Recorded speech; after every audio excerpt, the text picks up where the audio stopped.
하나님 말씀 봉독합니다. 마태복음 4장 1절에서 11절을 교독합니다.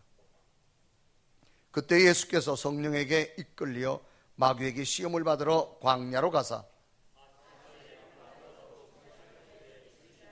시험하는 자가 예수께 나와서 이르되 내가 만일 하나님의 아들이거든 명하여 이 돌들로 떡덩이가 되게 하라.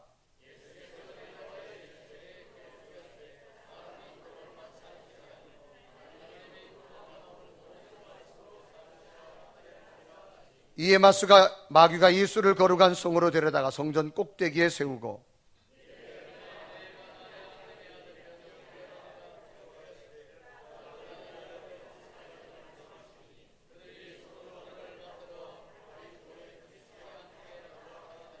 예수께서 이르시되 또 기록되었으되 주 너희 하나님을 시험하지 말라 하였느니라 하시니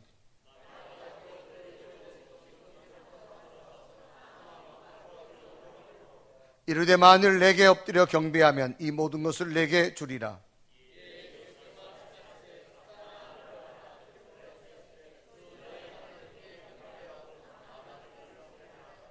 이에 마귀는 예수를 떠나고 천사들이 나와서 수종드니라. 아멘.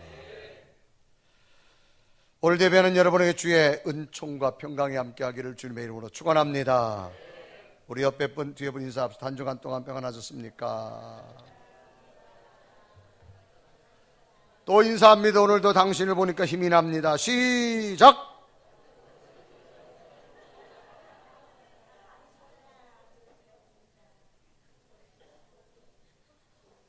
인사하라 그랬더니 왜 지난주 커피 안 샀냐고 그러면 어떻게 해요? 아멘. 자, 날씨가 굉장히 무덥고 오늘도 문자를 보니까 폭염, 아주 굉장히 덥다 그래요. 자, 더울 때 우리에게 필요한 게 뭔가 하면 보양식입니다. 뭐라고요? 주로 뭐 드시죠?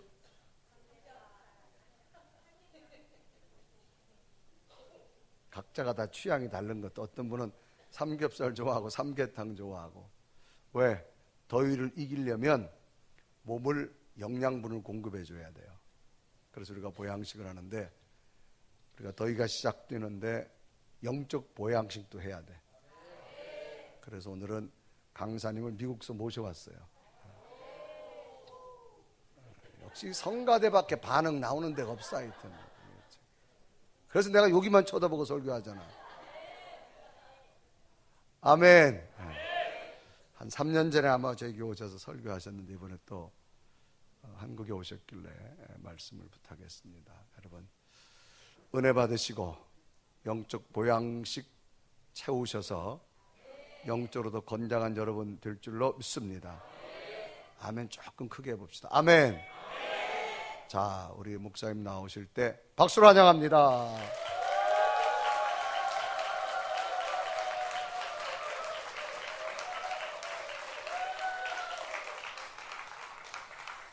상당히 어색합니다.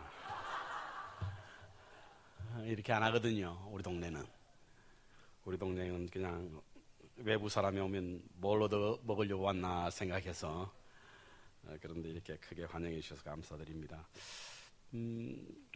한 3, 4년 된 것 같습니다. 다녀간 지. 근데 와보니까 참 여러 가지로 변한 게 참 많습니다. 파킹장에 사무실도 만들었고요. 어떻게 그렇게 기발한 지제가 누구 아이디어냐 물었더니 우리 유 목사님 아이디어라고 그러시더라고요. 뭐 사무실 또 옆에 괜찮아요, 그렇죠? 그렇게 사무실 꾸미니까 또 괜찮은데 여러 가지 참 많이 바뀐 것 같고 강단도 그때는 신발 신고 위에서 대기하라 그러더니 오늘은 아래층에서 대기하라 그러시고 그래 말입니다. 그런데 가장 큰 변화는 아마 우리 유 목사님이 그야말로 변화된 모습인 것 같습니다. 저분이 지금은 우리하고 격이 좀 다른 것 같아요. 클래스가 좀 다릅니다, 여러분. 이코노미, 비즈니스 E클래스가 아니라 저분이 월드 클래스예요. 방송 타고 공주의 권세 잡고 하니까 우리 교인들은 저는 잘 몰라도 저분은 잘 아시더라고. 작년 가을에 연합 집회를 저희 교회에서 했거든요. 스테트 아일랜드 교회에 한 11교회가 한인교회가 있는데 그 11교회 이제 교인들이 모여서 연합 집회를 했는데 아일랜드 연합 집회 사상 가장 많은 분들이 모였고 또 가장 큰 은혜 시간이었다라고 하는, 그래서 제가 좀 우쭐했습니다. 우리 유 목사님 제 친구라고. 참 이렇게 참 월드 클래스에 이를 수 있도록 이런 자리에 이를 수 있는 것은 우리 성모님들의 기도와 배려와 관심과 여러 가지 우리 목사님을 서포트 해주시는 그런 분들이 계시기 때문이라 생각해서 참 목사님의 월드 클래스가 여러분들의 월드 클래스가 될 수 있는 줄 믿습니다. 우리 주 목사님 어디 가셔서 저분이 만백성교회 목사님이라고 하지 않을 거 아니에요. 분이엘 교회 목사님이라고 하면 여러분들도 클래스가 높아질 것이라 생각하고 좀 친구로서 부럽기도 하고 또 이렇게 잘 되어가는 모습을 보니까 너무 감사하기도 합니다. 이번에 또 그 책을 쓰셨는데요. 좀 책 하는 걸 쓴다는 게 쉬운 일이 아니거든요. 그렇게 또 많은 또 인쇄가 되고 그래서 많이 사람들이 알려서 참 감사한 마음으로 왔습니다. 설교를 하러 왔던 것은 아닙니다. 건강검진을 위해서 왔는데 그래서 뭐 전혀 옷도 준비하지 않고 그냥 자켓 하나만 들고 왔더니 와이셔츠도 하나 주고 넥타이도 매든 거 주고 이러면서 저를 만들어서 이렇게 세웠습니다. 그래서 이 복장이 좀 불량한 것을 용서하시기 바랍니다. 우리가 흔히 믿음의 삶을 말해서 거룩한 삶이다라고 하는 말씀을 하죠. 거룩한 삶을 사는 것이 믿음의 삶인 줄 믿습니다. 그런데 이 거룩한 삶이라고 하는 것이 무엇일까? 성경 제끼고 아멘 하면서 주여 하면서 다니는 게 믿음의 삶입니까? 거룩한 삶입니까? 그렇지는 않습니다, 여러분. 거룩하다라고 하는 히브리어의 카도시라고 하는 것은 구별됐다 라고 하는 그런 뜻인데, separation이라는 뜻인데, 구별된 어떤 삶을 갖다가 우리가 거룩한 삶이다라고 이야기합니다. 그런데 이 구별이라고 하는 것은 시간과 공간의 구별이 아니라 영적 구별을 말하는 거예요. 우리 믿음의 삶을 살아가는 사람이라고 할지라도 시간과 공간적 구별은 있을 수가 없습니다. 우리가 세상에 살아가잖아요. 세상 사람들과 같은 시간대에 같은 세대를 살아가고 있단 말이에요. 그래서 우리는 시간과 공간을 구별할 수가 없습니다. 어떤 사람은 보따리 싸들고 산에 올라가가지고 나만 거룩하게 된다고 그러면서 하는데 그것은 결코 하나님이 원하지 않습니다. 왜냐하면 성경에 어디를 보아도 너희들은 세상을 떠나 있으라고 하는 말씀은 하나도 없습니다. 세상에 떠나라고 하는 말씀은 하나도 없습니다. 그래서 우리는 이 세상 속으로 파송을 받으신 분이에요. 저와 여러분은 세상 속으로 파송을 받은 사람인 줄 믿습니다. 시간과 공간적 구별이 아니라 우리 영적 구별인데 마태복음에 보면 예수님께서 너희는 세상의 빛이요 소금이라고 하는 말씀이 있지 않습니까? 그렇죠? 그런데 그 번역은 잘못된 번역입니다. 빛과 소금이 아니라 소금과 빛이 맞습니다. 소금이 되지 않으면 빛이 될 수가 없어요. 맛을 내지 않으면 빛을 발할 수가 없습니다. 그래서 여러분들이 그리스도인은 그리스도인으로서의 맛이 나야 될 줄 믿습니다. 그리스도의 맛이 없으니까 자꾸 밟히잖아요. 세상 사람들한테 치잖아요. 뭐 이상한 소리 들어가면서 하잖아요. 빛을 내기는 고사하고도 스스로 맛도 내지 못한데 어떻게 우리가 세상의 소금과 빛의 역할을 감당할 수 있겠습니까? 결코 불가능한 일입니다. 그래서 우리 스스로 맛이 나야 합니다. 그리스도인으로서 맛이 나야 돼요. 부패한 곳에 가면 그 부패를 방지할 수 있는 그리스도인이 있어야 합니다, 여러분. 맛이 없고 밋밋한 믿음의 삶을 살아가는 사람들을, 희망이 없고 앞이 보이지 않는 사람들에게 우리가 가면 그들에게 소망을 줄 수 있어야 될 줄 믿습니다. 그러면 우리를 볼 때마다 참 맛난다, 맛 떨어진다, 맛이 기가 막힌다, 그런 어떤 말을 들어야만 빛이 될 수가 있습니다. 맛을 내지 않고 빛이 바라지도 않을 뿐만 아니라요. 빛을 낸다 그러면 니나 잘하세요 그런단 말이에요. 니나 잘하세요. 너거나 잘해라 이렇게 이야기하잖아요. 예, 우리는 그리스도인으로서 맛이 나야 되는데, 그런데 공교롭게도요, 소금과 빛은 어떤 물체와 접촉하지 않으면 절대로 효과가 나타나지 않습니다. 소금 자체는 의미가 없습니다, 여러분. 어떤 음식에 그 소금을 넣어야 그 소금의 맛이 나잖아요. 어두움에 빛이 있어야만 빛이 그 효과를 나타낼 수가 있습니다. 대낮에 아무리 불을 밝히셔도 그 빛은 효과를 나타낼 수 없는 것입니다. 그래서 우리는 세상으로부터 부름을 받았고 세상으로부터 보내심을 받았는데, 보내심을 받았다라고 하는 사실은 세상이 부패하기 때문에 우리를 보내신 줄 믿습니다. 세상이 어둡기 때문에 하나님이 우리를 보내신 거예요. 그래서 우리는 필연적으로 세상과 떠나 살 수가 없는 것입니다. D.L. 무디라고 하는 사람은요, 우리에게 이런 말을 합니다. 그리스도인의 삶이라고 하는 것은 어떤 삶이냐면 바로 바다 한가운데 떠있는 배와 같아.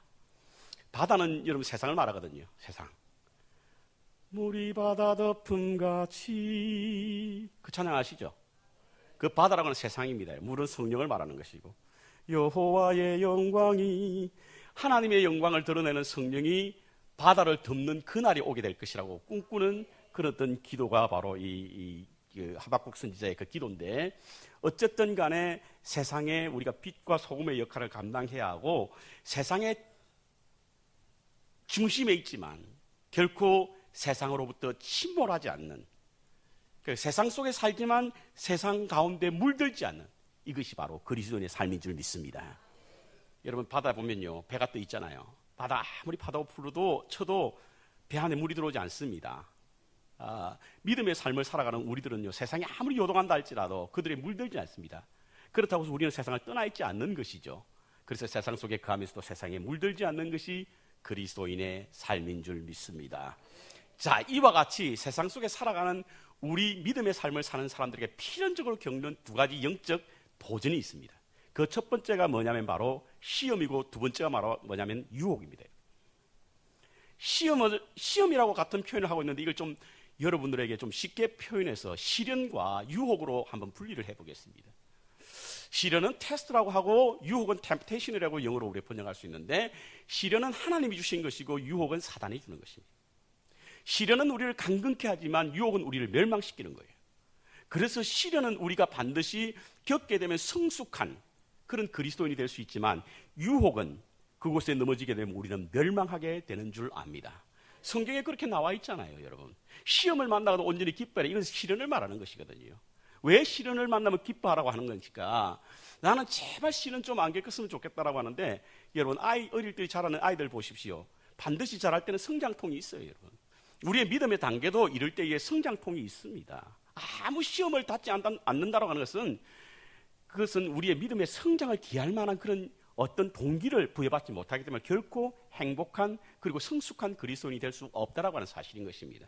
시련은 와야 합니다, 여러분. 시련이 올 때 우리는 그만큼 아픈 만큼 성숙해진다고 그러잖아요. 아픈 만큼 성숙해진다는 거예요.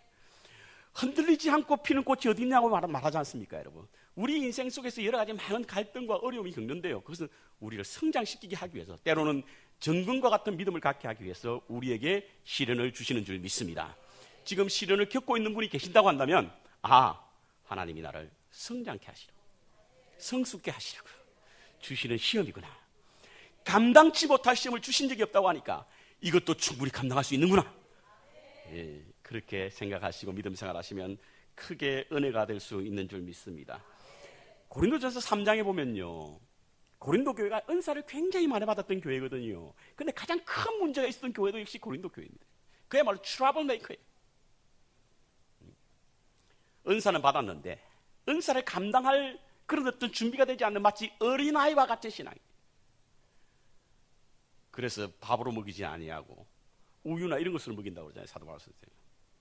이 무슨 의미하냐면, 교회가 성숙하지 않으면, 이 사도 바울 선생님 3장 9절인가 10절에 보면 그와 같은 말씀이 나오는데, 불의 연단이 있을 거라는 거예요. 불의 연단.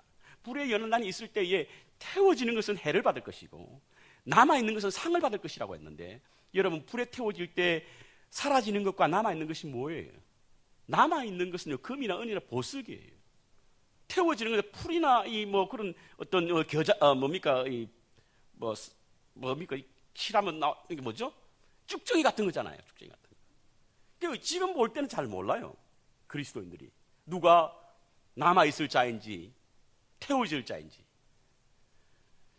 남아있는 자들은요, 불에 끊임없이 연단되었어요. 그야말로 정금과 같은, 보석과 같은 신앙을 가진 사람인데, 그래서 여러분, 시험을 만나고 우리가 온전히 기뻐할 뿐만 아니라 하나님께서 우리에게 시험을 주실 때는 우리를 성숙시키기 위한 것이라는 사실을 기억하시고, 내가 고난 중에 주의 율례를 배웠다라고 고백했던 시인과 같이 고난을 이김으로 말미암아 불과 같은 시험에도 견딜 수 있는 정금과 같은 믿음을 가지시기를 주님의 이름으로 축원합니다.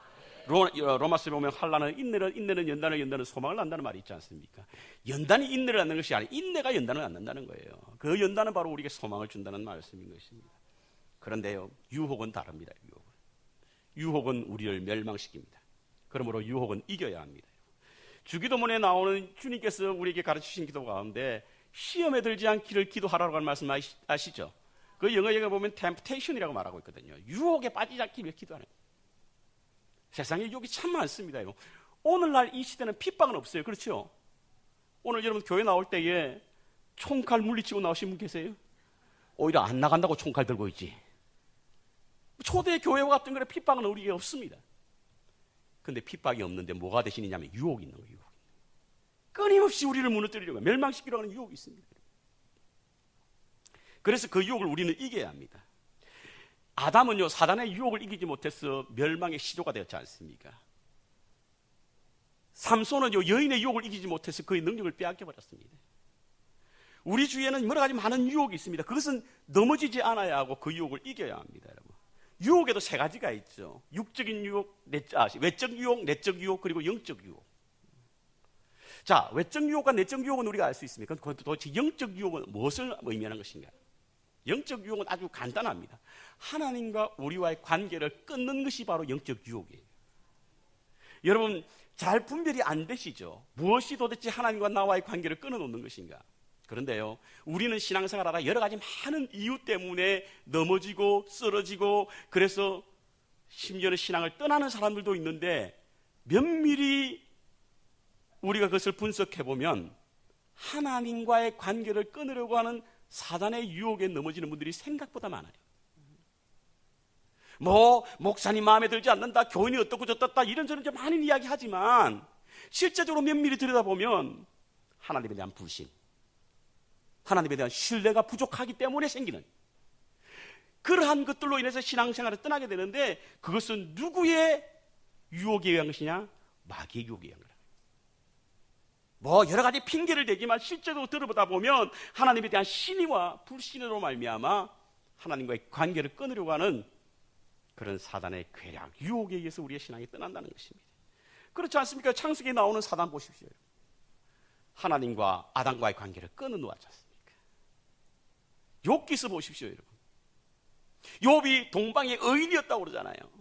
그러니까 사단이 뭐라고 이야기하냐면, 하나님께서 욥에게 축복하니까 제가 잘 믿는 사람이 되었지, 축복만 거둬보십시오. 하나님과 할 수만 있다면 끊어놓으려고 하는, 그게 사단이 우리에게 주는 영적 유혹입니다.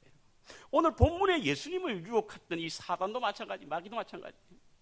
예수님께서 세례를 받으시고 나서 하늘의 문이 열리면서 하늘에서 어떤 음성이 들리냐면, 나의 사랑하는 자여 기뻐하는 자라고 하는 음성이 들렸거든요. 하나님 말씀하신 거예요. 그런데 그러한 하나님과 예수님과의 관계를 끊어놓으려고 사단이 예수님을 유혹하는 것입니다. 저는 이 말씀을 들으면서 참 사단이 염치도 없고 용감하다. 아니, 어떻게 하나님의 아들인 예수님께 어떻게 다가와서 이렇게 유혹할 수 있을까? 그런데요, 이 말씀은 바로 사단은 우리의 공격에 있어서는 무차별적이다, 이런 느낌을 가질 수 있습니다. 우는 사자와 같이 입을 벌리고 산길만한 자를 두루 찾아다니는, 하나님의 아들도 상관없고 유명한 목회자도 상관이 없고 처음 신앙생활하는 사람도 상관없이 사단은 그야말로 불화살을 쏘면서 할 수만 있다면 넘어뜨리고 한다는 거예요. 자, 그렇다고 한다면 우리가 여기서 알아야 중요한 사실 하나 있습니다. 여러분. 나는 신앙생활 좀 오래 했기 때문에 사단의 유혹을 받지 않는다, 그렇지 않아요. 나는 교회 좀 열심히기 때문에 사단의 유혹을 받지 않는다, 그렇지 않습니다. 여러분, 나는 교회 직분이 뛰어나기 때문에 받지 않는다, 그렇지 않습니다. 하나님의 아들도 사단의 유혹을 받았는데, 마귀의 유혹을 받았는데, 그렇기 때문에 우리는 내가 믿음이 있으니 유혹받지 않는다고 자신하지 마시기 바랍니다. 동시에 다른 사람의 넘어짐이 믿음이 없기 때문에 사단의 유혹을 받았다라고 말씀하지도 마시기 바랍니다. 아무리 믿음이 좋은 사람이라 할지라도 사단에 노출될 수가 있고 유혹을 받지 않는다고 자신할 수 없는 것입니다. 그렇기 때문에 우리는 믿음의 전신갑주를 입어야 될 줄 믿습니다. 본문으로 돌아가 보면요, 예수님이 이 땅에 육신을 입고 오셨기 때문에 세례를 받으셨습니다. 여기서 궁금증이 생기죠. 아니, 육신을 입고 오셨지만 죄는 없으신 분이 예수님이시잖아요. 동의 안 하시는 것 같은데 그렇습니다, 여러분. 만약에 예수님께서 죄가 있으셨으면 십자가에 달린 것은 당신의 죄로 인하여 당한 거지 우리의 대속물로 당하신 게 아니시거든요. 육신의 몸을 입고 오셨지만 죄는 받지 않으셨습니다, 여러분. 할 말씀이 굉장히 많지만 일단 넘어가겠습니다. 자, 그런데 왜 세례를 받으셨을까? 죄가 없으신데도. 그것은 예수님께서 세례를 받으신 이유는 세례를 받으신 후에 나타난 현상을 통해서 알 수 있습니다. 세례를 받아왔을 때 세례 요한이 그랬어요. 아니 선생님, 제가 어떻게 선생님을 세례할 수 있습니까? 저도 동의합니다. 사람이 어떻게 하나님의 신을, 하나님의 아들을 세례할 수 있습니까? 그건 아니에요. 근데도 예수님께서는 굳이 세례 요한으로부터 세례를 받았습니다. 그런데 세례를 받고 나니까 어떤 현상이 일어나냐면 하늘의 문이 열리는 거예요. 성령이 그 가운데 임했습니다. 무엇같이? 비둘기같이. 내 사랑하는 자가 내 기뻐하는 자라. 음성이 들리기 시작하는 거예요. 세례는 왜 받는다? 성령을 받기 위해서입니다. 세례를 받지 않으신 분들은 세례 받으시기 바랍니다. 물의 세례, 성령의 세례를 받으셔야 될 줄 믿습니다. 세례를 받고 나니까 예수님께서 성령의 이끌리심을 받는데, 그런데 참 묘한 것은요, 성령이 임했다고 한다면 천사와 같은 삶을 살아요. 천사와 같은 길을 걸어야 하는데 성령께서 어디로 인도하셨다고요? 마귀가 있는 광야로 이끈다. 여러분 기억하시기 바랍니다. 성령 받았다고요, 내 마음대로 내 뜻대로 되는 거 아니에요. 오히려 성령을 받으셨기 때문에 성령의 이끄신 대로 살아가는 줄 믿습니다. 성령께서 나를 아골 골짝 빈들에도 보내면 가야 하고요, 성령께서 에스겔 골짜기를 보내면 가야 될 줄 믿습니다. 성령의 이끄심을 받았다고 하는 것은 내 뜻과 내 의지대로 살아가던 내 삶에서 벗어나서 하나님의 뜻과 하나님의 의지대로 살아가는 것이 성령을 입은 자의 삶인 줄 믿습니다. 성령은 좋으신 분이세요, 여러분. 그래서 우리로 하여금 어디로 이끄시든지 간에 성령께서 우리와 함께 하심으로 성립케 하시는 은혜가 있는 줄 믿습니다. 그렇지만 오늘 본문에 보니까 성령의 이끄심을 받아 예수님께서는 광야로 가셨습니다. 자, 성경에 보면요, 우리 책 기도의 원그리기라고 하는 막 베터슨 목사님이 쓴 책에 보면 이 라비 전성을 소개하고 있는 라바이 전성에 의하면 성경은 70개의 얼굴과 60만 개의 의미가 있다, 이렇게 말하고 있습니다. 그러니까 성경 한 말씀을 가지고 60개의 얼굴을 발견할 수 있다는 거예요. 70만 개의 의미를 발견할 수 있다고 하는 겁니다. 그러니까 여러분들이 성경 한 부분을 보고 이것만 옳다라고 하는 것은 바른 해석이 아닙니다. 목사는요, 똑같은 설교를 해도 작년에 했던 설교와 지금 했던 설교가 다릅니다. 왜? 관점이 다르기 때문에. 자, 우리 목사님이 아마 오늘 본문 가지고 설교 많이 하셨을 거예요. 저는 오늘 좀 다른 모습으로 우리에게 다가올 수 있는 여러 가지 많은 사단의 유혹을 어떻게 이겨야 할 것인가, 그 유혹은 과연 무엇인가에 관한 말씀을 나눌 텐데요, 예수님께서 사역하기 바로 전에 이러한 사단의 유혹을 받았다는 것은 매우 중요한 의미가 있습니다. 여러분, 하나님의 부르심을 받고 하나님의 사도로 혹은 제자로 부르심을 받았다고 한다면 우리에게 어떤 유혹이 오는가? 예수님께서 사역을 시작하기 전에 마귀는 예수님께 무슨 유혹을 하셨는가? 첫 번째로 자기가 가진 능력을 활용하고 싶은 욕망이 있음을 알고 그것을 유혹했습니다. 첫 번째 유혹이 뭐죠? 돌로 떡을 만들라는 거예요.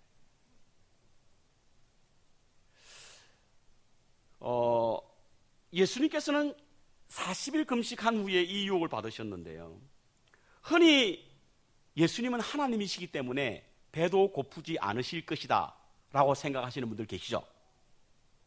그래서 십자가에 달린 것도 쇼다, 하나님이기 때문에, 이런 생각을 하는 사람들도 있습니다. 그런데요, 빌립보서에 보면 예수님께서 하늘의 보좌를 버리시고 이 땅에 오실 때에 뭘 버리셨대? 버리셨다는 거예요. 뭘 버리셨는가요? 하나님으로부터 받은 권세, 하나님으로 가질 수 있는 명예, 그리고 하나님으로부터 받는 능력, 이걸 다 버리셨다는 거예요. 자기를 비우셨다는 겁니다. 비웠다라고 하는 것은 하늘에서 누렸던 모든 권세와 영광과 능력과 이런 것을 버리신 거예요. 그러니까 그야말로 우리와 똑같은 육신의 몸을 입고 오신 완전하신 인간이신 분이 바로 하나님이십니다. 예수 그리스도세요. 그렇기 때문에 예수님께서 이 땅에 오셔서 배고픔을 우리와 똑같이 경험하셨던 거예요. 그거 아세요? 밀밭길로 가다가 안식일 날에 밀을 비벼 드신 것. 배가 고프셨다는 거예요. 그렇기 때문에 40일 금식을 하셨을 때 몹시 시장하셨을 것이라는 것은 틀림없는 사실이에요. 그런데 사단이 마귀가 뭐라고 유혹하냐면 너가 여기 있는 돌을 떡으로 만들라는 거예요. 만들 수 있겠어요, 없겠어요? 비우셨기 때문에, 버리셨기 때문에 그것을 예수님 스스로는 할 수가 없으셨겠지요. 그렇지만 하시는 방법이 있습니다. 무엇을 통해서? 하나님께 구하면 하나님이 들으셨다는 거예요. 이어 오병이의 역사를 여러분 너무 잘 아시죠? 물고기 2마리와 보리떡 5개를 통해서 5,000명을 먹였던 사건이 있지 않습니까? 그 사건은 예수님께서 무엇을 하시고 난 후에? 축사하시고 난 후에. 축사하시고 난 후에 하나님께서 그 일을 하게 하셨다는 거예요. 그런데 오늘 사단은 뭐라고 유혹하냐면 네가 만들어라. 네가 예수님께서 만들어보라는 거예요.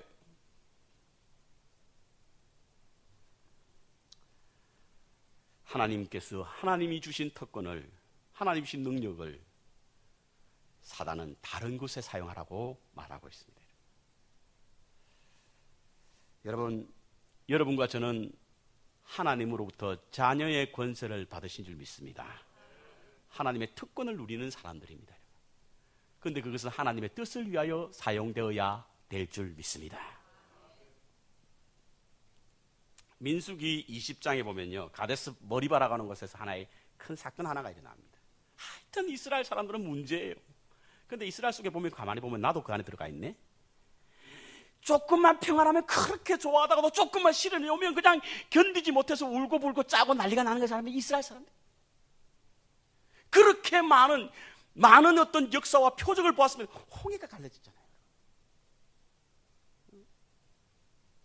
바위에 샘이 터졌잖아요. 하늘의 만나를 보았잖아요. 메추라기를 보았잖아요. 많은 기적과 표적을 보았음에도 불구하고 조금만 어려우면 하나님 나 죽겠어요 하는 모습이 꼭 우리 모습과 같아. 그래서 하나님을 원망하고 불평했던 사람들이 이스라엘 사람이에요. 너무 모세가 실망한 거예요. 그야말로 뚜껑이 열린 거죠. 그래서 하나님께 기도했습니다. 하나님 어떻게 해요? 바위를 향하여 내 손을 내밀라. 그런데 모세가 바위를 향하여 손을 내밀라는 하나님의 말씀을 어기고 바위를 향하여 지팡이를 치면서 반역한 너희들아 들어라, 이렇게 말하고 있어요. 얼마나 화가 났습니까? 몇 번 쳤다고요? 2번. 2번 쳤을 때에 하나님께서 모세에게 나타나서 뭐라고 말씀하시냐면, 여호와께서 모세와 아론에게 이르시되 너희가 나를 믿지 아니하고 이스라엘 자손의 목전에서 내 거룩함을 나타내지 아니한 거로 너희는 이 회중에 내가 그들에게 준 땅으로 인도하여 들어가지 못하리라 하시더라. 자, 있습니다, 여러분. 바위가 있죠. 바위를 명하여 물이 나게 하면, 바위를 명하고 바위에 물이 나면 누가 한 거라고요? 하나님이 하신 거죠.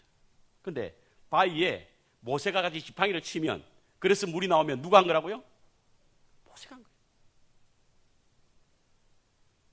하나님께서 주신 하나님의 능력, 이것을 나의 분을 풀기 위해서, 혹은 다른 사람에게 보이기 위해서 하나님의 거룩함을 훼손하지 않는 저와 여러분 되시기를 주님의 이름으로 축원합니다. 여러분, 왜 하나님이 받아야 할 영광을 내가 가로챘냐 이거예요. 왜 하나님의 뜻대로 행하지 않고 내 뜻대로 행하려고 하냐 이거죠. 저는 금년에 여러분 기가 막히게 이거 비전, 하나님의 방법을 신뢰하라. 하나님의 방법 신뢰하라는 거예요. 가슴이 막 두근두근거리지, 이 말씀을 들으니까. 여러분 안 그랬어요? 한 6개월 정도 지나고 나니까 그것도 식어졌어요. 하나님의 방법을 신뢰하는 거예요. 오페라나 오케스트라 공연 등에서 일하는 음악계 종사자들의 이야기 들어보면요, 안다박수라는 말이 있답니다. 안다박수. 안다박수 들어보셨어요? 뭐 여러분들은 다 그쪽에 봉사하는 것이 아니라 저 뭐 법원 쪽에 일하시는 분들이니까 이런 쪽에 잘 모르시는 것 같은데, 음악회 가면 안다박수를 하더라고요. 안다박수. 무슨 박수냐면, 공연을 하잖아요. 공연이 다 끝나고 나면, 공연이 끝나고 나서 공연은 항상 그 끝난 이후에 여운이 있잖아요. 그것까지 들어야만 가슴이 뭉클해지는 감동이 오거든요.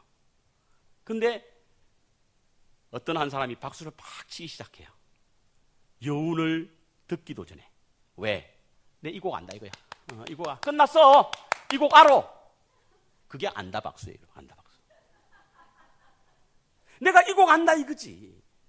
그런데 그 사람의 한 번의 박수로 말미암아 그곳에 모인 모든 회중들이 그 여운을 다 빼앗겨버리는, 그게 안다 박수예요. 이렇듯 인간은요, 철저하게 자기를 드러내고 싶은 본능이 우리에게 있다는 거예요. 자기의 능력을 드러내고 싶어하는 본능이 있다는 거예요. 사단은 그것을 이용합니다. 그래서 당신이 좀 해, 당신이 좀 해. 간혹은 성령을 체험하셨다는 분들이요, 안수기도 하죠. 안수기도. 저는 안수기도가 하나님의 은혜가 임해야만 역사가 일어나는 줄 믿습니다. 간혹은 착각할 때에 내가 하는 줄 알아요. 내가. 구약의 선지자들은요, 하나님의 은혜가 임하지 않으면 말씀도 선포하지 않았어요. 그 당시는 우리처럼 이런 성경이 없었거든요. 그러니까 하나님이 계시를 주셔야 하지 않습니까? 그 지금은 이 성경이 있기 때문에 우리는 이게 계시기 때문에 이거 말씀을 가지고 하지 않습니까? 그렇죠? 낫게 할 때도 하나님께서 임해야만 그게 나아지는데 자기가 해야 나을 줄 알고, 그리고 하나님이 늘 임하는 것도 아닙니다, 여러분. 때로는 임하지 않을 때도 있어요. 그러면 하나님의 때가 되지 않았다 생각하고 다음에 때를 기다릴 수 있는 지혜가 필요해요. 근데 오늘 반드시 이것을 이루어야 된다 해서 막 그냥 패고 이래가 나중에 사람이 죽는 경우도 있잖아요. 주님은 이 땅 위에 종의 형체로 오셨습니다. 저는 이 말씀이 너무 감동적이에요. 종이 뭡니까, 종이? 아니, 하늘의 보좌를 버리고 이 땅에 인간으로 오는 것만 해도 우리가 감당하기 힘든 것인데 종으로 오신다니 이게 뭐예요 도대체? 종은요, 서번트입니다. 서번트. 여러분, 배느라고 하는 영화 보셨죠?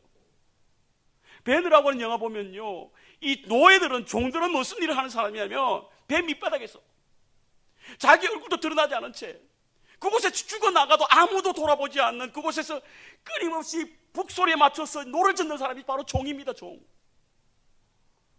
그래서 종들은 이름이 없잖아요, 여러분. 저 사람 저 김스방네 그 종이야. 저 사람 박스방네 종이야. 보니엘 교회 교원들은 예수 그리스도의 종이야. 당신 이야기를 하는데도 아멘 안 하잖아요. 봐. 주인 되려고 그냥. 내가 주님의 주인이다 이거지. 아닙니다, 여러분. 우리가 주님의 종으로 부르심을 받았잖아요. 그렇다고 한다면 우리를 나타내기보다는 주님이 나타나야 될 줄 믿습니다, 여러분. 우리 인간에게는 자기의 능력을 나타내고자 하는 그런 욕망이 있습니다. 우리에게 있어야 할 진정한 능력은요, 하나님의 뜻을 따라 순종하는 것이 능력이에요. 따라합시다. 순종이 능력이다. 처음 들어보셨어요? 순종이 능력이에요. 우리가 무슨 홍해를 가르는 것이 능력이 아닙니다. 광야에 물을 내는 것이 능력이 아니에요. 오늘날 우리에게 주신 하나님의 뜻을 분별하고 그 뜻대로 행하기를 순종하는 것이 하나님의 능력이에요, 여러분. 그 뜻대로 부르심을 받았다고 한다면 우리가 가난해도 쫄지 않는 거예요. 부유해도 교만하지 않는 것입니다, 여러분. 내게 능력 주시는 자는 능치 못함이 없다라고 하는 것은 풍부에 처할 줄도 알고 빈궁에 처할 줄도 아는 일체 삶의 일체를 비워온 그리스도께서 주신 능력으로 많아도 교만하지 아니하고 부족해도 낙심하지 않는, 이것이 그리스도의 능력이에요, 여러분. 이러한 능력이 있을 때 세상이 우리를 보고 깜짝 놀란다니까. 지금 세상과 우리 그리스도인이 별 차이가 없어요. 세상 사람들도 부유하면 교만하고요, 교인들도 부유하면 교만한 거예요. 그러니까 세상 사람들이 우리를 보고 감동하지 않잖아요. 그리스도인이 부유해도 겸손한 마음, 가난해도 전혀 낙심하지 않는, 능력 주시는 자 안에 능치 못함이 없다라고 하는 믿음의 삶. 그러기 위해서 우리는 하나님의 뜻을 구해야 될 줄 믿습니다. 찾아야 될 줄 믿습니다. 행해야 될 줄 믿어요. 기도하시는 분들은 하나님의 뜻을 구하기 위해서 기도하는 거예요, 여러분. 결국에는 저희 교회 그 새벽기도가 한 5, 60명 나옵니다. 이민교회로서는 대단히 많이 나오는 편이죠. 깜짝 놀랍니다, 다른 교회. 저는 새벽기도 끝날 때마다 제발 부탁드려요. 여러분, 오늘 기도한 내용 절대 잊지 마십시오. 무슨 기도했는지 모르고 가는 거야. 교회에서 나오긴 했는데 기도는 했는데 무슨 기도를 하고 갔는지 몰라요. 그러니까 응답해도 응답됐는지도 몰라. 뭐 알아야 응답되고 하나님께서 주신 은혜라고 생각하지. 그래서 기도를 쓰라고 그랬어요. 요한 웨슬리 목사님의 어머니 수산나 웨슬리는요, 기도하기 전에 기도를 위해서 준비하라는 이야기예요. 매일 주여 그냥 기도 준비하러 와가지고 생각난 대로 막 떠들다가 오늘 내가 무슨 기도했지? 돌아가서 생각이 안 나니까 하나님이 응답해도 모르잖아. 하나님과의 밀도 있는 관계를 가십시오. 하나님과 친밀한 관계를 가지시기 바랍니다. 사귐의 교대를 가지시기 바랍니다, 여러분. 그때에 우리는 하나님 속으로 들어가는 느낌을 갖고요, 하나님 내 마음속에 오는 것을 느끼게 됩니다. 기도는 결국 내가 기도하고 난 이후에 그 뜻대로 살겠다라고 하는 나의 결단이 기도예요. 그것이 없이는 우리가 도대체 하나님이 우리와 동행하심도 순전히 느낌으로 하는 것이에요. 기분이 좀 좋으면 하나님이 함께 한다니까. 아니에요, 여러분. 우리의 기분은요, 조석변이라고 그러나요? 아침적으로 달라요. 우리 유 목사님이 그때 저희 집에 와가지고 짜장면 이야기가 얼마나 제가 은혜가 되든지 전 짜장면 그 이야기 굉장히 좋아합니다. 중국집에 갈 때 우리의 마음이 어떻습니까, 여러분? 들어갈 땐 짜장면 먹고 싶다가 들어가 앉았으면 짬뽕이 먹고 싶잖아요. 우리의 마음이 이렇잖아요, 여러분. 우리의 마음이 이런데 그건 유 목사님 저한테 알려주신 거예요. 우리 마음이 이런데 우리의 마음 따라 자기가 은혜 받았다고 생각하는 착각이에요. 하나님의 뜻을 찾고 하나님의 뜻을 구하고 그 뜻대로 행함으로 말미암아 그 뜻이 내 생각과 다르다고, 내 경험과 다르다고 할지라도, 내가 가진 지식과 다르다고 할지라도 그것에 순종하는 것이 그리스도인의 능력인 줄 믿습니다. 그 능력을 행하심으로 세상을 변화시킬 수 있는 저와 여러분 되시길 주님으로 축원합니다. 그런 능력을 가지면 사단이 왔다가도 일곱 길로 달아나게 될 줄 믿습니다. 두 번째로 인기를 얻고자 하는 욕망이 있습니다. 주목받고자 하는 욕망이 있거든요. 요즘요, 참 세상에 오면 다들 자기 중심적으로 세상이 돌아가길 바래. 자기 중심적으로. 뭐 어떤 사람이 그랬다며요. 은행 갔더니 은행 이름이 바뀌었더라는 거예요. 그래서 왜 은행 이름 바꿨냐고. 그래서 은행이 두 은행이 통합했다고. 그랬더니 그 찾아가신 분이 그랬다고 그러잖아요. 누구 마음대로 통합하냐고.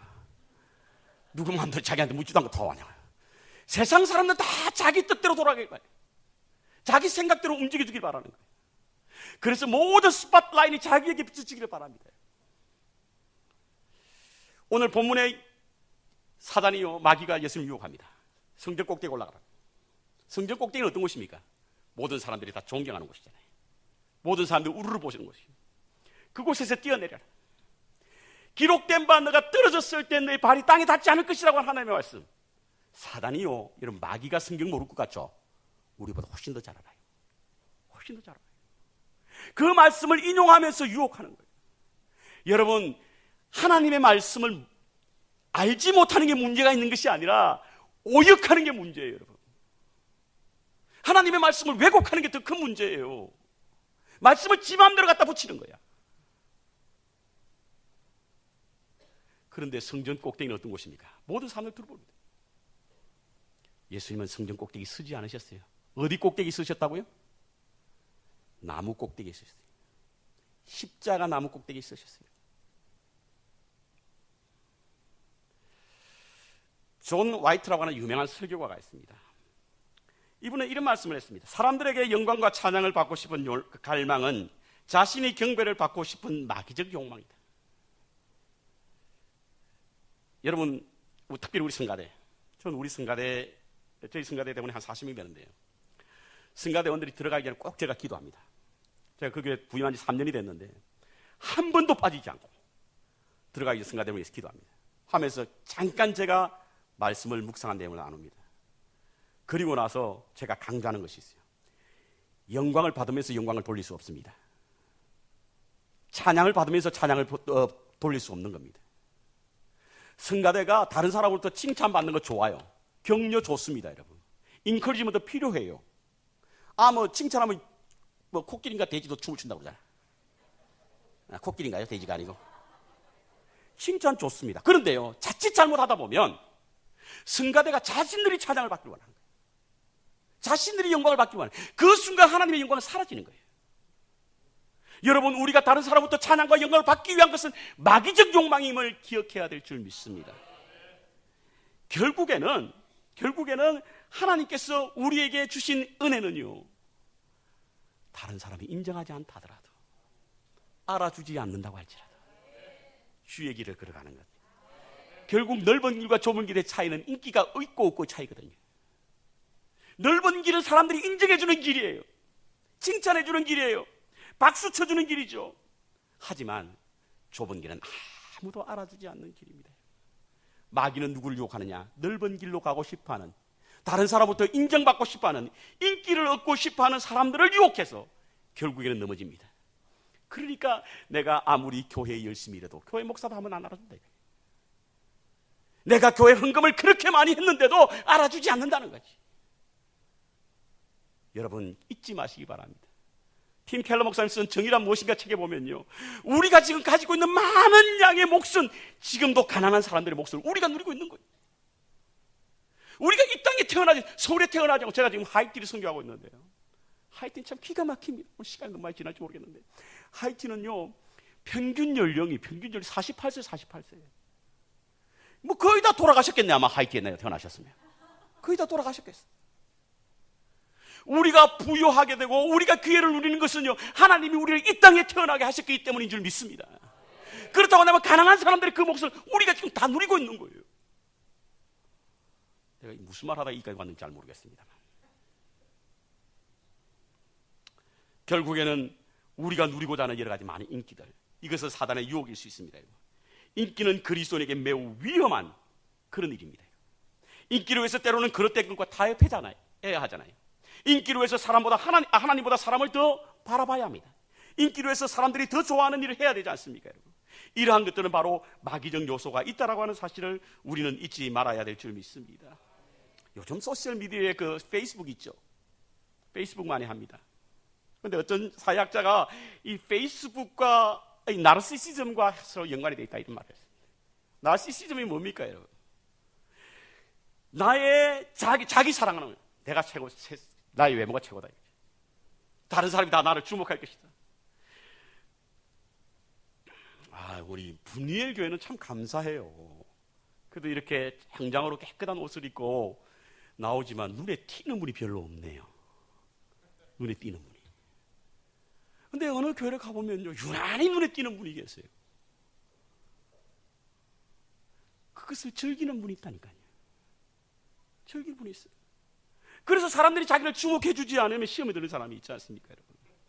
아나니아와 삽비라 이야기 아시죠? 아나니아와 삽비라 이야기가 나옵니다. 사도행전 5장에 보면.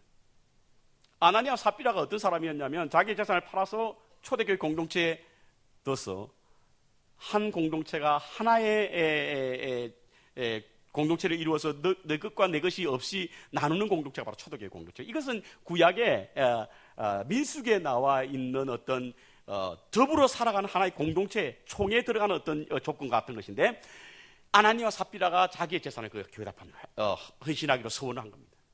그런데 했어요, 안 했어요? 안 했어요. 왜요? 기분 나빠서? 서원을 했던 동기가 불손했습니다. 4장 마지막 절에 보면 바나바 이야기가 나와요. 바나바도 역시 그의 재산을 다 교회에 헌납했거든요. 헌납하고 나니까 사람들이 다 그를 인정했어요. 그래서 많은 사람들이 바나바를 칭송했습니다. 아나니아와 삽비라도 그것이 하고 싶었던 그것이. 그래서 약속을 한 건 약속을 지키지 않았습니다. 큰 불행을 경험하지 않습니다. 사람들은 다 자기를 주목해 주기를 원하고 그것 때문에 시험 들고 그것 때문에 어려움을 당하는 겁니다. 아인슈타인은요, 성공한 사람보다 가치 있는 사람이 되려고 애쓰라라고 하는 말씀을 하십니다. 저는 이것을 조금 패러디해가지고 인기 있는 사람보다 의미 있고 가치 있는 삶을 사시는 저와 여러분 되시기를 주님의 이름으로 축원합니다. 마지막 세 번째로 권력을 갖고 싶은 욕망이 있어요. 권력욕. 사단은 예수님께 세 번째 시험을 합니다. 나한테 절을 한번 하라는 거예요. 그러면 세상을 다스릴 권세를 주겠다. 굉장히 매력 있는 여러분 유혹입니다. 뭐 한 번쯤 절하면 어때요? 우리 인간에게도 그런 욕망이 있지 않습니까? 사단에게 절을 하더라도 권력을 내가 얻을 수 있다고 하면 하겠다. 있죠? 있잖아요. 신앙과 세상의 권력 사이에 왔다 갔다 하면서. 신앙을 버리든지 권력을 버리든지 둘 중에 하나 해야 되는데 같이 붙잡고 뭐 한 번쯤 절하는 게 어때? 그런 유혹에 빠진 사람들이 있거든요. 그것은 권력 욕에 대한 욕망을 사단이 묘하게 유혹하는 것입니다. 인간에게는 사람을 지배하려고 하는 욕구가 있는 것이죠. 그래서 심리학자 A. 아둘러라고 하는 사람은요, 인간 행동 동기 여부의 원천은 권력 의지에 있다, 이렇게 말하겠습니다.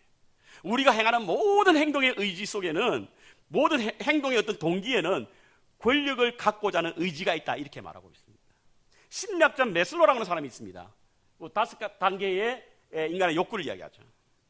인간에게 5가지 욕구가 있습니다. 첫 번째 욕구는 뭐냐면 생리적 욕구가 있죠. 먹고 자고 싸고 하는 거. 이게 처음 욕구입니다. 배고프면 그런 욕구 생기죠. 그런 욕구 생기거든요. 두 번째 욕구는 바로 안전의 욕구입니다. 먹고 살만하면 이제 좀 보험도 들고, 담 높이도 해서 다른 사람이 침범하지 못하도록 안전의 욕구를 갖는 것이 바로 인간의 본능입니다. 세 번째로 사회적 욕구가 있습니다. 이거는 바로 어떤 공동체에 속하고 싶은 욕구예요. 자, 먹을 것도 해결되었죠. 안전도 하니까 이제는 내가 어느 곳에 소속돼가지고 집사님, 권사님, 장로님 이런 이야기도 좀 듣고 싶어. 그래서 교회 오는 사람 들어있어요. 버니엘 교회 말고 딴 교회. 그런 소속의 욕구가 있거든요. 그런 욕구가 있습니다. 그래서 사회적 욕구가 있죠. 네 번째로 존경의 욕구가 있습니다. 내가 이제 소속도 되었으니까 소속된 것으로 만족해하지 아니하고 거기에서 다른 사람부터 존경받고자 하는 그런 욕구가 있는 거예요. 그런데 제일 마지막 욕구가 뭐냐면 바로 자기 실현의 욕구입니다. 이 자기 실현의 욕구는 어떤 것으로 충족되느냐? 권력으로 충족되는 거예요. 그래서 이게 되려고 그렇게 헤어지잖아요. 이게 되려고. 높은 자리에 이르러야만 자기의 실현이, 자기에 관한 어떤 욕구의 실현이 자기 실현이 완성된다고 생각하는 거예요. 그래서 교회 안에서도 서로 누가 높냐 내가 높냐라고 이야기하는 거예요.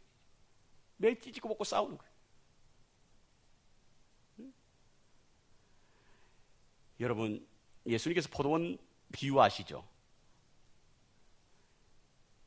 6시에 포도원에 갔던 사람과 9시에 포도원에 갔던 사람과 12시에 갔던 사람과 마지막 문을 바로 닫기 전에 들어갔던 사람이 똑같은 임금을 받은 거 아시죠? 말도 되지도 않아. 그게 또 마태복음에 쓰여있다네. 마태가 누구예요? 세리잖아요. 계산의 빠꼼이거든요. 그 마태가 그 글을 썼는데 그 말씀의 본질적 원리가 뭐냐면 하나님의 나라에는 높낮이가 없다는 거예요. 여러분. 사람은 자꾸 순서를 정하죠. 네가 먼저 왔나 내가 먼저 왔나. 질서는 순서가 아닙니다, 여러분.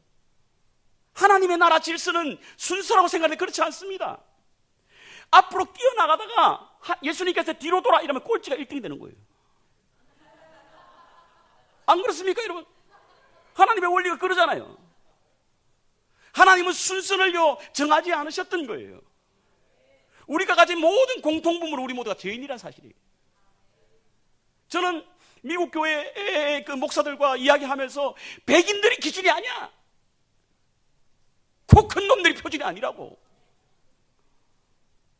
하나님의 나라의 표준은요 우리 모두가 다 죄인이라고 하는 공통분모예요. 자꾸 우리는 누군가를 이기려고 하잖아요, 여러분. 주님은 이 땅 위에 섬기러 오셨지 섬김을 받으러 오셨지 않았다는 거예요. 근데 왜 우리 자꾸 섬김을 받으려고 해요? 팀 켈러 목사님이 이런 이야기를 했습니다. 섬김보다 권력을 먼저 추구하면 권력도 얻을 수 없고 섬김도 얻을 수 없습니다. 하지만 권력보다 섬김을 추구하면 사람들을 섬길 수 있을 뿐 아니라 영향력까지 받을 수 있습니다. 저는 우리 분이엘 교회가 섬김으로 영향력 있는 교회가 되시길 주님의 이름으로 축원합니다. 여러분. 이 사회가 막 덜썩거리게 되는. 자, 유혹을 이기는 힘 조금만 더 마치겠습니다. 저 이렇게 설교 길게 하지 않는데 오늘 왜 이래 제가 흥분되죠 지금? 우리 교회에서 이런 거 잘 안 하거든요.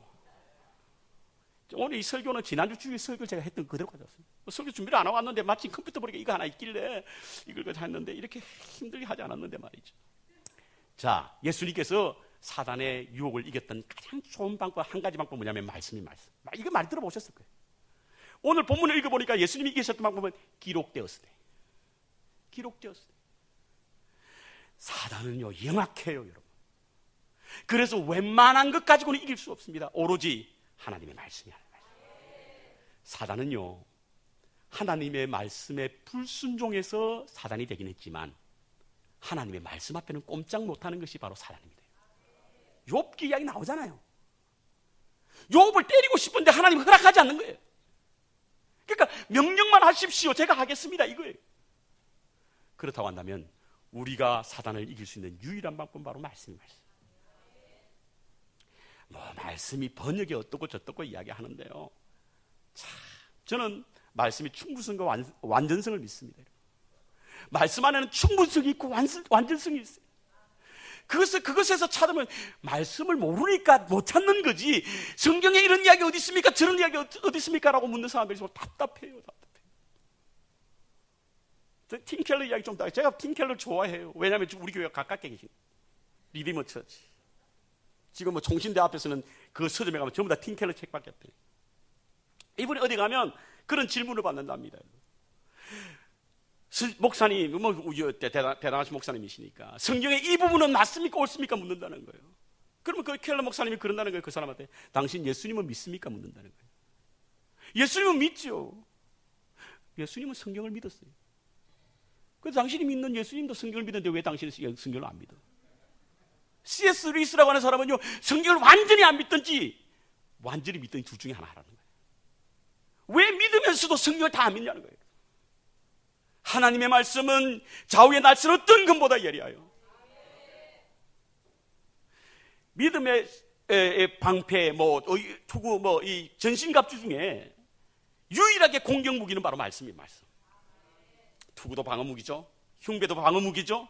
띠도 방어 무기죠. 방피도 방어 무기잖아요. 근데 유일하게 공격 무기는 바로 말씀인데, 그 말씀은 성령의 검이고, 성령의 검이라고 하는 뜻은 하나님을 도왔던 검이고, 그 하나님을 도왔던 것은 하나님의 말씀인 줄 믿습니다. 그러므로 말씀 공부 열심히 하세요.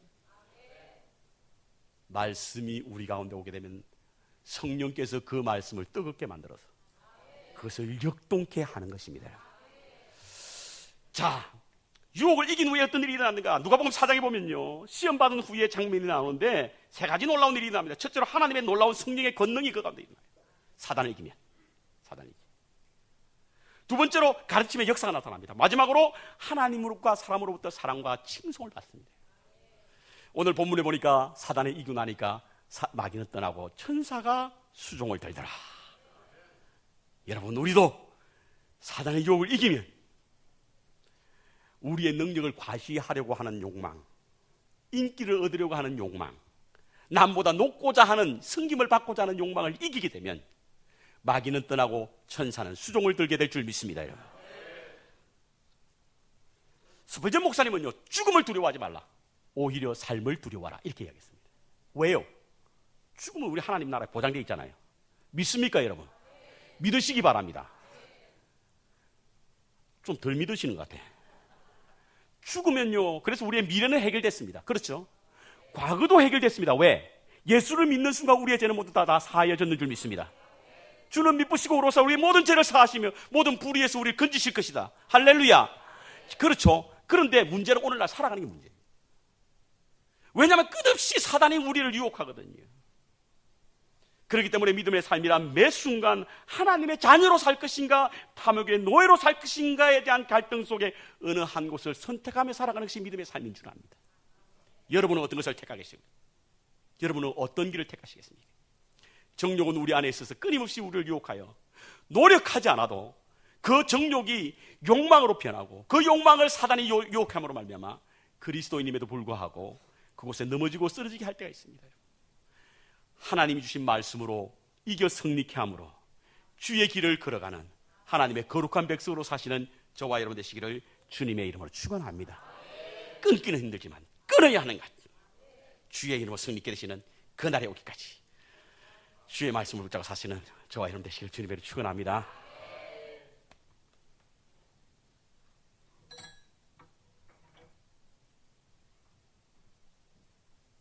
자, 우리 말씀을 기억하시면서 한번 찬양합니다. 하나님, 우리가 진정 무엇을 이길 수 있는 힘은 늘 약하지만 강함 주시는 하나님 말씀 내 속 임하길 원합니다. 고백하며 우리 찬양합니다. 약할 때 강함 대신에 나의 보배가 되신 주 나의 모든 것. 주 안에 있는 보물을 나는 포기할 수 없네. 주 나의 모든 것. 예수 어린 양, 예수 어린 양 존귀한 이름.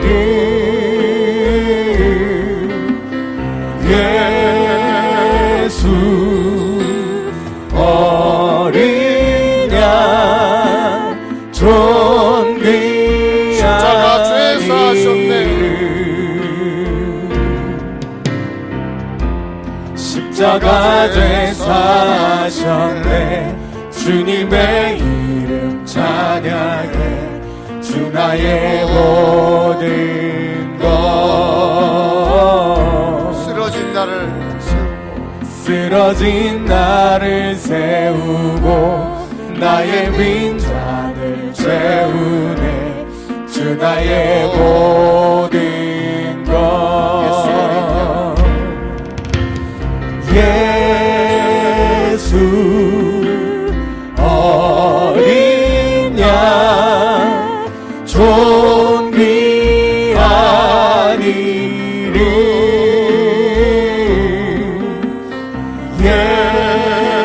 예수 어린 양 존귀한